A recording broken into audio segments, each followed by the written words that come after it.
So, fire's up and going.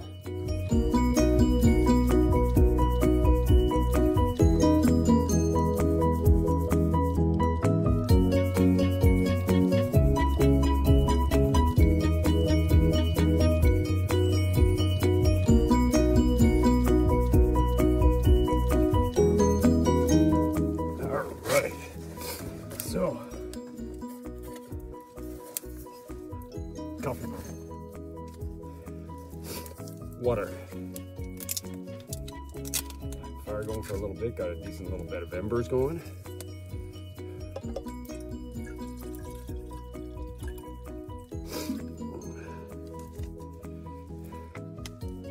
Good old-fashioned camp coffee. Little jar of coffee grounds. Oh, going everywhere, damn. Oh, don't want to waste my coffee. Don't want to lose my coffee. Lid literally wasn't meant for that jar.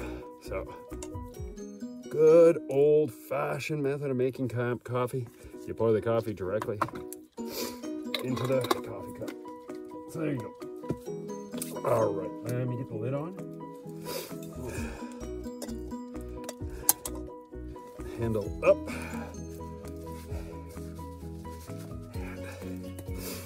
All right. And let's get that in the fire.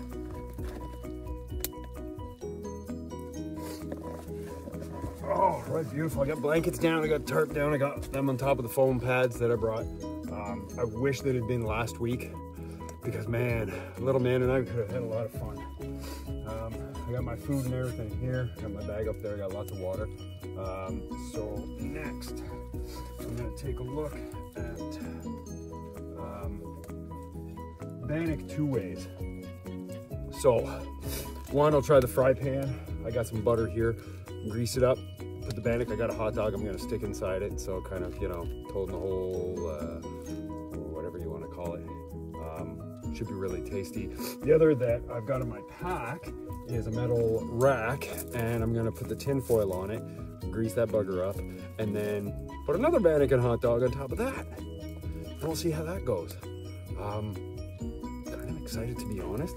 It's actually really nice here, and with the tarps the way it actually is remarkably warmer in here than it is like right there or right there. So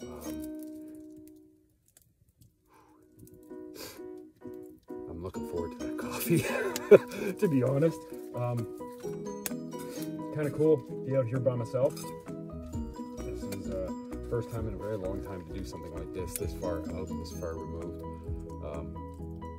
A long time since I've done something like this. Not since I lived out on the west coast of Vancouver Island. Went out there, lived in a tent for quite a while, and then my older brother showed up, and we moved to a neighboring town and stayed with a friend in a bus, and then my brother and I built a tree house, and I lived in that for quite a while. My brother moved back into town and lived in the bus, and I still lived in the tree house for a long time, for quite a while, and then went to live with my brother in the bus, and sometimes stayed with a friend in town. Yeah, so this is kind of cool. It takes me right back to that, and even earlier as a teenager going out into the bush by myself. So I'm really excited because that kettle should be getting ready to boil soon. It's that's what you do, is you boil those grinds, and who cares if you get them into your cup, you know? Which reminds me, I gotta get my cup off of the thermos.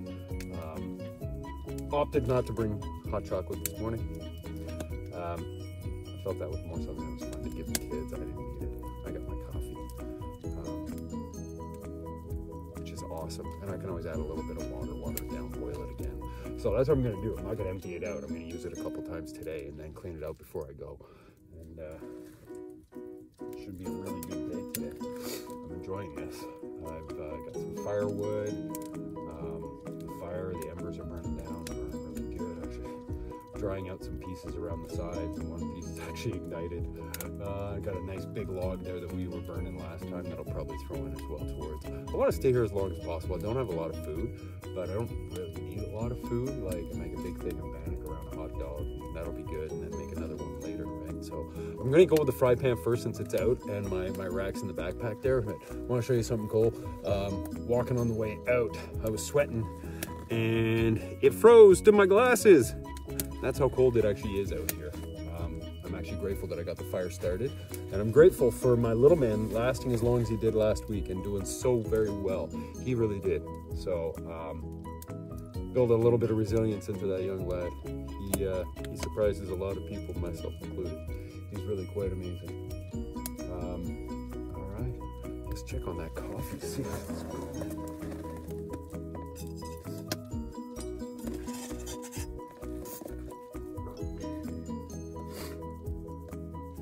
It's warming up. Gotta bring it to a boil though. You want to boil those grinds. You want to get those coffee grinds boiling so you can really get the flavor and the essence out of them. So just got a few adjustments to make to my log racks. I'll show you. If you take a look. So got a good ember bed going there.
Fire's a little smoky, and I can hear some snowmobiles in the distance.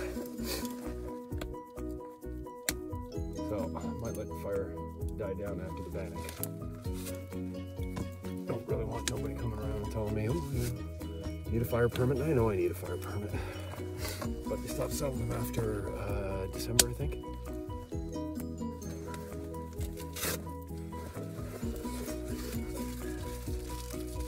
Bannoch. Hot dogs. Hot dogs. And something special. Cheese. Where's my fry pan?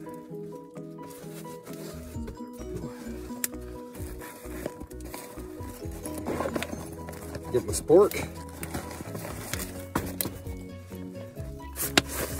Come on, back. Don't fall over on me. There we go.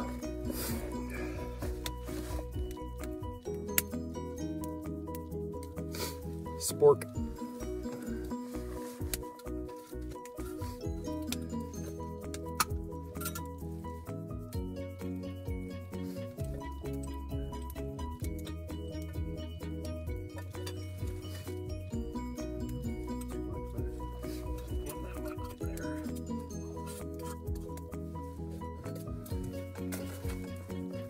I didn't lose a lot of coffee grinds.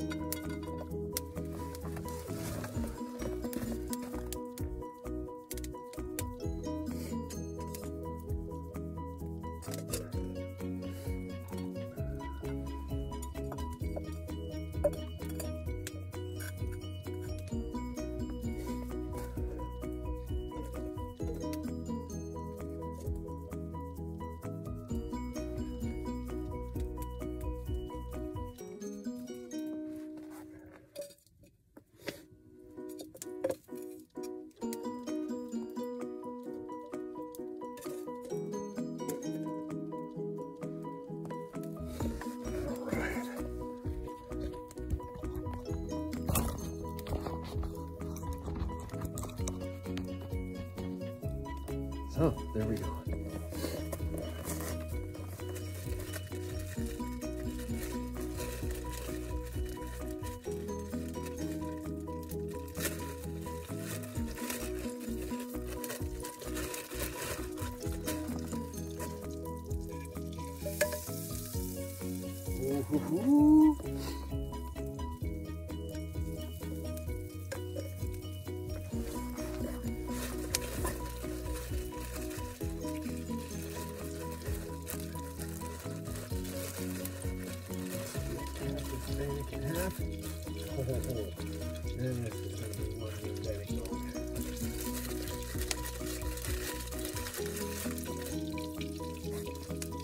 Stick some cheese in the middle of it.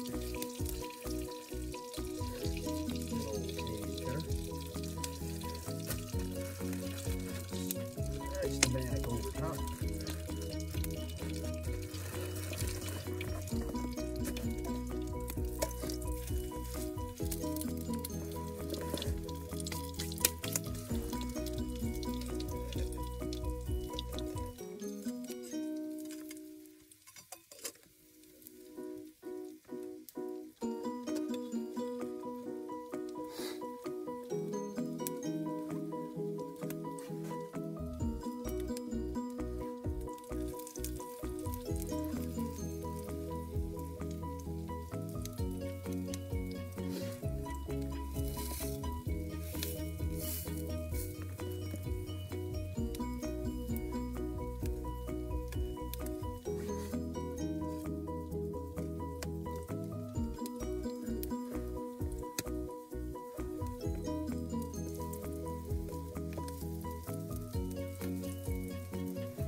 Got Lisa.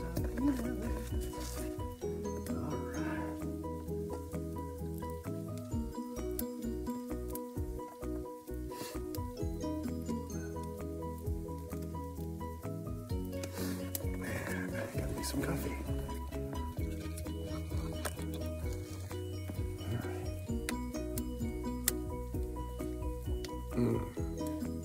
Hot, coffee flavored.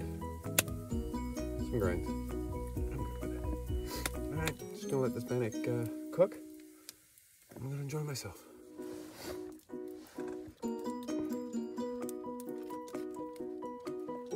Strings. Oh. Still a little gooey in the middle. To be honest, it's my first time making bannock like this.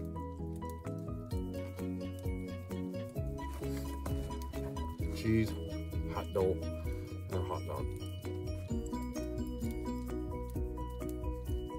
And hot coffee.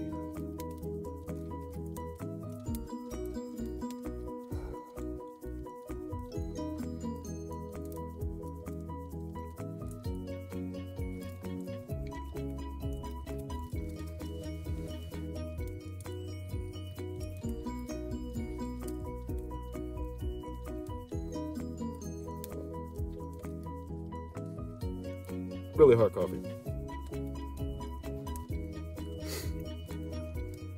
Heard some noises off in the distance. Sound like gunshots? Nobody should be hunting right now. It's probably more like construction. Thought I heard a snowmobile. I just don't really want to be bothered. I just want to be left alone. And I know technically I'm not supposed to be building a fire without a permit. Being on crown land and all. Look at that. Melty cheese.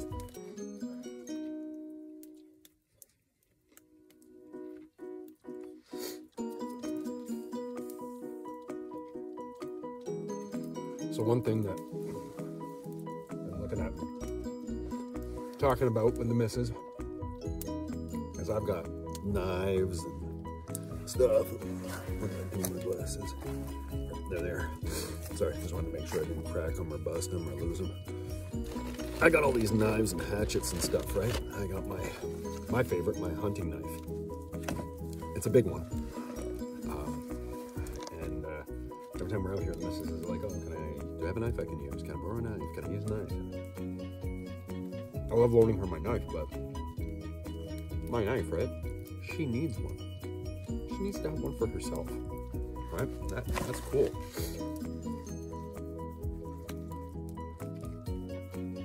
So I'm looking at different ones. Some dude reached out to me from around the world through our Instagram page at Oak and Hazel. If you haven't checked it out, please do.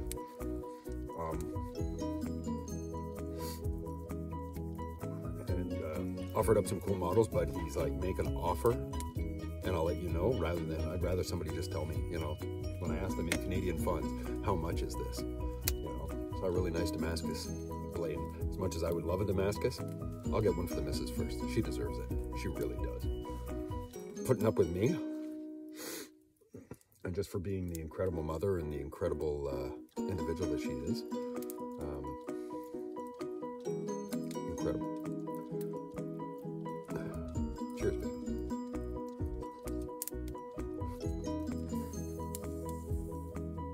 I think that she definitely deserves something. So it's this nice Damascus blade with a nice handle. It's about a 3.5 inch blade. Overall, about 8.5 inches, including the handle. Handle's wood. It's knuckled, but which I think would be a little big for her hands. Not that she has tiny hands, but they to me, they're dainty. I mean, look at these mitts. Right? They've been mangled, they've lifted a ton. But she definitely deserves. This stuff's filling. She definitely deserves a really nice knife. You know? And I asked her, a folder or a fixed blade? She looked at me and she goes, fixed blade in a holster. Look pretty badass. Yes, dear. I'm no fool. The missus wants to look badass. She's gonna look badass. I'll make sure. Now, my feet are getting a little bit cold, so I'm just keeping them near the fire. The fire is actually dying down to a cooking fire, which is more ideal. I don't really want a big roaring bonfire. It creates too much smoke, which is what I was worried about, visibility. Way too much smoke. But, yeah, toes are getting a little cold. Debated on which boots to wear. I like wearing my steel-toed boots. They're lined, and I wear 2 pairs of socks, including 100% wool socks. But I like them better because they got better tread and everything. And I can wear my gaiters, just because I like the gaiters. Versus my other big kind of knockoff Camex, which are lighter, but more clumsy, more cumbersome, and I'm kind of clodding. Whereas these I can move more the way I do on the street, more normal. That being said, a lighter moccasin type boot in the bush would be better. Probably warmer, more flexible. Allow me to feel things under my feet.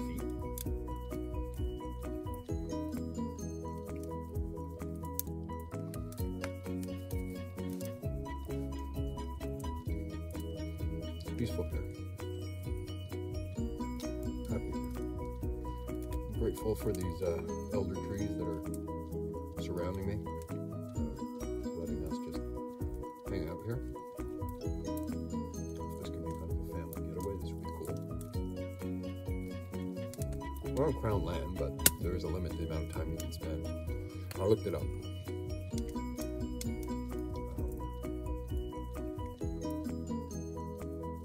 But it does make me happy to be here, to have this. It just reinforces how much, you know, the two of us want to go off grid and raise our children that way. All of them. Want them to really understand and have an appreciation for the beauty and for the simplicity. It's work, yes. I've never been afraid of hard work.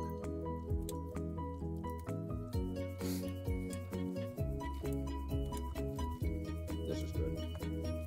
Made with coarse Celtic salts. My wife picked those up. I have no idea the difference. Of course, kind of like Himalayan salt, there's no iodine, which is a necessary mineral. So you do need to get iodine into your diet somehow. But, coffee. Man, just to have this coffee. My kettle's sitting right next to the fire. Not on the fire, but on the rock. to the fire, and it's keeping it hot. I love that. Little man, last time we were out here with a fire, noticed that the big flagstone at the back was reflecting the heat pretty well, because snow fell on it and melted immediately. Sizzle. Of course, that kind of stuff excites the kids, right? They like the sizzle. But it's cool to have the coffee pot staying warm just in that spot. Let me know. What kinds of rocks are important? You don't want rocks that, like shale, that have a lot of oil in them.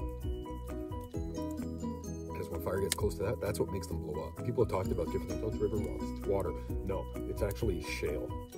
It's the oil that is in the shale, because we've extracted it for commercial purposes, industrial purposes, but it's actually the shale in it that the oil in the shale that causes it to explode. And the reason is simply it heats up inside the rock, and there's nowhere for it to go, so it expands.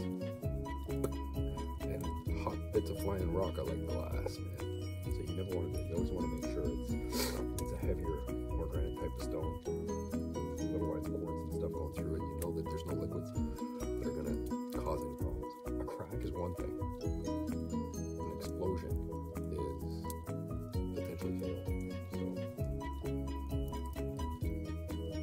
better safe than sorry.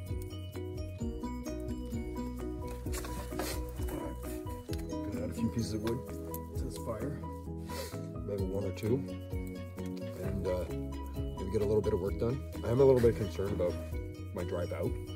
The road in, I got stuck in one spot. Well, not stuck, I didn't give myself enough momentum up this one small hill. And I got a couple big hills to go up. Only one that I'm a little worried about because we had issues with it. Need a really good momentum and just control on the gas, not gunning it, because the snowmobiles have been going up and down the road rather than trucks. So the way snowmobiles work, the way their belt compacts everything, also makes it slick. So I got a minivan, even with winter tires. So just a little risky. I just gotta be prepared to back up and get a run at it again. Done it a couple times now and managed to do it, so it's the only thing that's stressing me. But apart from that, I think I'm gonna move around, get my toes moving, because they're a little chilly, but just gonna move around. See if I can collect some more deadfall now that I've eaten. My tummy's kind of full. I was thinking about taking a nap, but nah. Probably won't spend as long as I thought. I thought I would need the whole day, but I don't think I will. Okay. My wife's alone with the kids, and I love her. But I also love doing this kind of stuff with her.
So I carved these snow goggles, basically inspired by northern indigenous people who created snow goggles in order to fend off snow blindness out on the Arctic ice.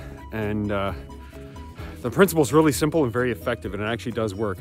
Mine are stylistic. I carved them and painted them the way I wanted, but very small eye slits, limited field of view. But by narrowing and reducing the amount of light that actually comes into your eyes, man, it's so much easier to deal with in terms of sunlight. And you don't have to worry about water falling onto the lens, sweat falling onto the lens, or them fogging up, which happens to me with my glasses and my sunglasses.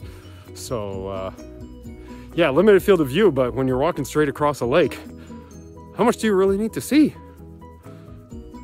Very effective. Way cool. Way cool. Definitely one of my favorite inspirations.